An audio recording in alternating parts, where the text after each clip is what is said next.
Hello everybody, and welcome back to the next episode in this series. Today we're going to be making a tile map. So if you're taking the class, hopefully we made a tile map in class today together.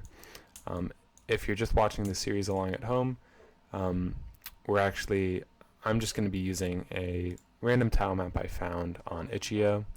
I was just looking for tile maps, and I found this one. It's a 16 by 16 pixels, and that looks pretty good. I think it'll somewhat fit with my game. I probably would take the time to actually fix the palette to sort of match the palette I'm using, but just for demonstration purposes, we'll just slap it in here. So I went ahead and downloaded the file, and all we got to do is drag it into our assets folder, and we have all the sprites. So what we're going to need to do is create a new node. So I'm going to click up here at the very top, make sure that this is not a child of anything else but your main top node. We're going to add a plus, and this is a tile map. So tile maps are great because sort of the idea is, rather than having to place all these different sprites individually, you can basically set up a system so that it will automatically place them. This one is pretty funky, actually. So traditional tile maps don't quite have all this separation between them, but we should be able to make it work. So let's go ahead and do that. So if you click on your tile map, you'll notice over here on the right that you need to set a tile set for it. So what we're going to do is click here and create a new tile set. It's pretty similar to how we made sprite frames.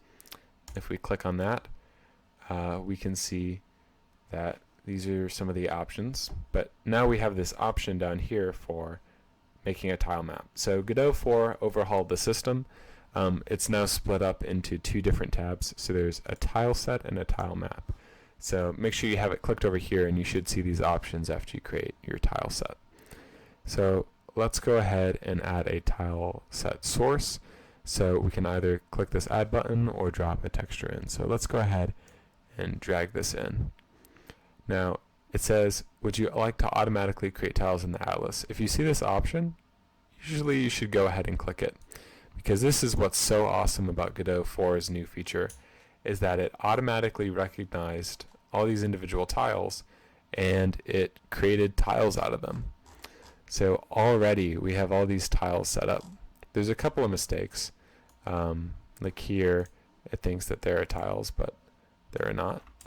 So I'm going to just click on some of these, and if I hit the delete key, not backspace, but if I hit the delete key, I can chop through a couple of these.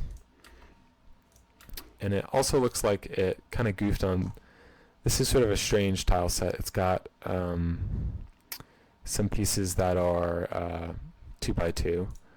So what we can do is we can delete some of these other ones and then drag it out to sort of be that shape.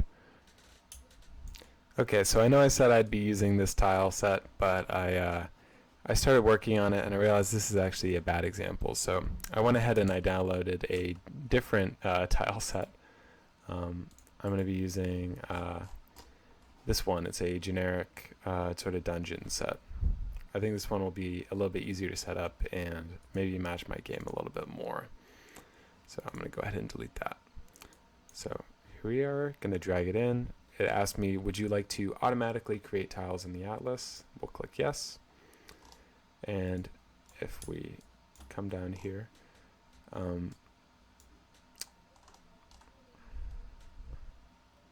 we'll see that it's already got us a pretty basic system set up. So we have some purple tiles, some brown tiles, and we have these sort of edges, which are great. So this tile set's pretty cool because it has all these different interweaving paths, but we're going to set up a super basic version of it using just sort of a couple of these tiles. But yeah, so I've got all my tiles set up just as individual tiles, But now if we come over here to the right and we click terrain sets, we are going to create a new terrain.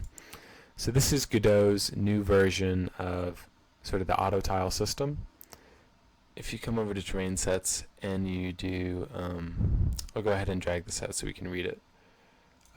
There's different modes. So I'm going to be using match corner and sides. I recommend you use that as well. Then if we've created our terrain, but now if we add an element, we can see you can have multiple different types of terrain within one terrain set. So this one we'll just call bricks, right? And the color we'll set just like sort of bright color. So now if we come in, we can define what is sort of the inside of our shapes and what is the outside. Let me choose a more visible color. Come down here and click terrain bricks.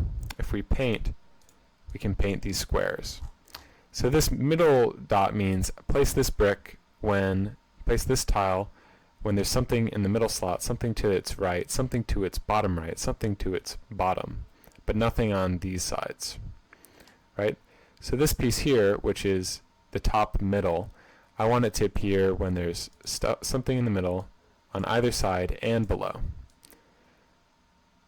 And you're just going to go down and sort of create your shapes like this.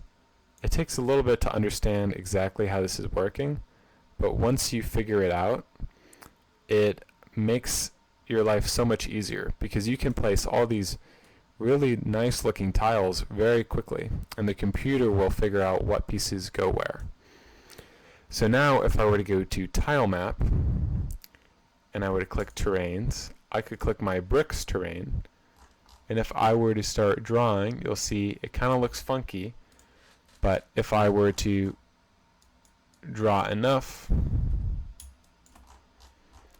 you'll see that it forms this wonderful outside.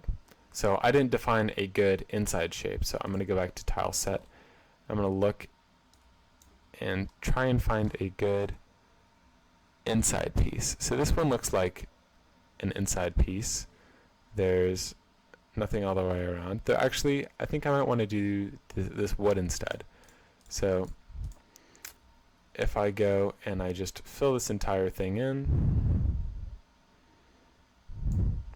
now when I place new pieces, so if I come over here to Tilemap and I click on my bricks, if I were to place a section, it has these automatic perfect tiling. And so this tile set is great. It has, you can see here that the way that the creator is setting it up is that they're using this sort of base bricks layer, and then they have a higher layer on top where they can draw in where they want the wood to appear, and then they have another layer on top of that for these additional wooden details and some of this like stone stuff. So the way you could set that up if you wanted to is by, in your terrain set, creating a new element, and this would be another set of terrain. So this could be, rather than the bricks, I could do the woods separately. I'm not going to do that. But yeah, so this is great. So we can place tiles very quickly, but you'll notice they're the wrong size, and actually if I were to run the game, our character will fall just straight through them. So how do we fix that? The way you fix that is by painting on collision onto these shapes. So in the past, this used to take forever to set up in Godot 3, but now it only takes a little bit to set up in Godot 4. So if we come back into our tile set, we click on our tile map over here, and we come into our tile set, we can paint collision shapes. So rather than painting terrains, let's paint collision. But first we need to set up the actual physics layers for us to paint. And on the right here, you'll see physics layers. If you drop down, you can add an element. So just don't worry about this now. For now, we'll just have the default collision layer and mask. And now if I come back to our tile set and I try to paint, under terrains, I have a new option to paint physics layer 0. So here we can see the shape. You don't need to mess around with this because we're just using our default shape. And so if I just paint through here, I'm telling it that every single one of these squares is actually a collidable shape. So now let's test it out. If I run my game, you see my character drops and he lands on the colliders and can, move around them. But the scale is still pretty messed up. So what I like to do is, because this is pixel art, the same way I scaled up my character, I'm just going to scale up the tile map. Just sort of click on our tile map over here on the left and scroll all the way down. We have the transform layers, which are always available for every 2D object. And we're just going to scale it up by 2, because that's what we scaled our character up as, right? So now I'm going to go ahead and just delete our boring shapes. Get those out of here. And if I click on our tile map and I come down here, so again, to make sure you guys all understand this, the tile set is where you define what these shapes are. The tile map is where you paint them in your editor. So you could place these one by one, by the way. If you click on tiles over here on the left, you could just like grab, like, oh, I want to, I want to place this, and you can do so like that. It's left click to place and it's right click to delete. But I'm gonna do our terrain that we set up, and I'm just gonna do some funky shapes. So I'll come over here to terrains, click my bricks, and then you can choose the way you draw. So you can do just like a traditional pencil, or you can do a line. But I like to use these rectangles because the way we've set these up is that they know what to do in this scenario, but if you have, if you try to place fresh pieces sort of by themselves, they kind of have to guess because we didn't tell it what to do in this situation. So in a very complex tile map, you have situations set up for a like tile like this, which has stuff over here, here, and here, but nothing right here, right? But we're using a simple tile map, and we're not going that complex. So now we can just get to level building, and this is just straight up like Mario Maker. So you can just sort of outline shapes. So let's say we have our character start down here. So I'll click on my character, and then again, make sure not to drag it away from its node. Like, see, I just dragged the sprite away from its character body 2D. Don't do that. Click on your character body 2D, and then click this and drag them together. Right? You click the move mode button up here. So we'll have our characters start down here, and then let's just make some simple things for them to jump around on, right?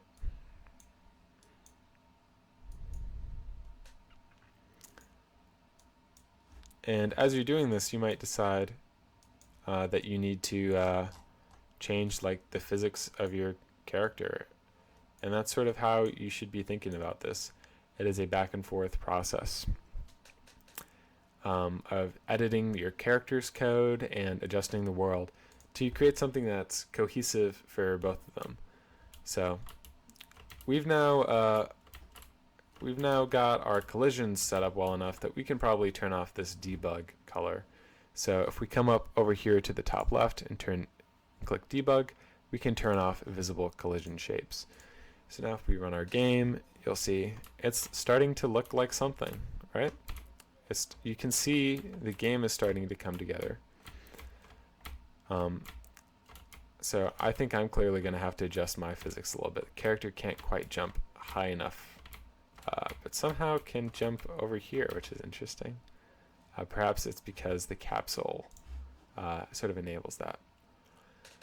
So I'm just going to quickly adjust my jump strength just to make it a little bit higher. And then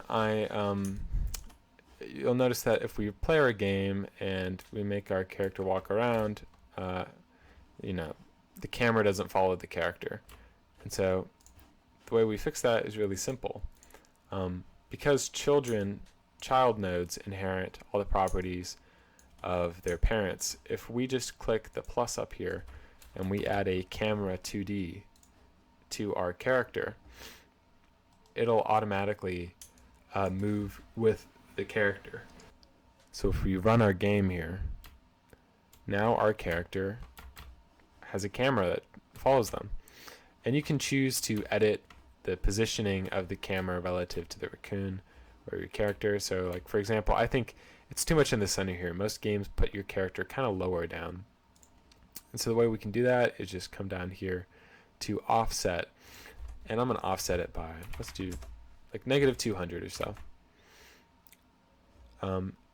And also one thing that you could do if you want is you could implement a little bit of drag. And so if we turn this on, you'll notice I'll turn on horizontal drag. We now have this little space where we can walk around in without the camera moving, right? So I can walk left and right in the center here without dragging the camera around. And so this can be useful for games where, like, let's say you have to do a lot of tight, fast movement back and forth. This would make the camera feel a little nauseating for players if they're just rapidly moving back and forth and let's say they have a really high speed. So, but it's all preference. It's up for you what kind of game you want. And something else you can do is you could implement limits. So let's say that, I know for a fact my camera will never need to go past sort of these borders. So by default the limit is set to like negative, 10 million pixels. If I set it to 0, you'll notice that if I run the game now, the border is set to the 0 axis. So my camera can't move out of bounds now. So you can do this to create some harsh boundaries for where your camera can and cannot move. And so it's a little bit difficult to adjust this like within the stage, but you can definitely set it up so you have some harsh lines somewhere where the camera cuts off, and that can be useful for levels, so that way if you don't need the camera to be moving all the way over here and showing sort of useless space, you can cut that off. I noticed that this Tilemap I downloaded came with some backgrounds, which look pretty decent. So what I'm going to do is I'm going to sort of cheat and just put this background behind my character. So what I'll do is I'll anchor it to the camera 2D node. So the way that you can bring your sprite in is you can just click on your camera 2D and you can add a sprite. But we don't want a animated sprite, we just want a regular sprite, which just holds an image. And then over here in the top right, you'll see that this texture is empty, and you just drag in your image, and then you can scale it up. So I'm going to scale this up pretty big. Just want it to sort of cover my camera area. But you'll notice that my character is now hidden and is obscured by it because it's above. So you could just drag your camera behind because your camera doesn't actually matter. Or you can do this trick where you click on your sprite and you come down here to ordering, and the Z index is another way in which it controls the order in which these nodes render. And so what you can do is you can just set this to like a negative number, and then no matter where you place your camera, it'll still appear behind everything else. So that's a trick I like to use. So now if we run the game, you'll notice that the background moves with our character, which isn't necessarily what we want. So this cheat doesn't quite work if you have a camera with limits set up, but if I disable that, what's nice is that you can have this sort of constant background. Hold on, I gotta fix the offset.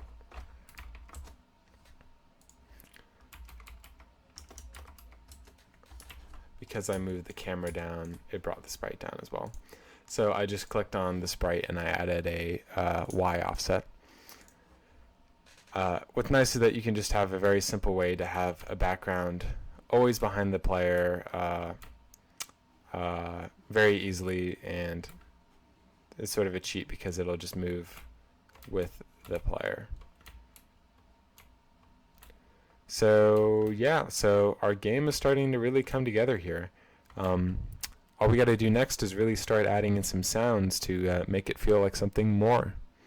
So yeah, thank you guys for watching, and we'll move on to the next episode.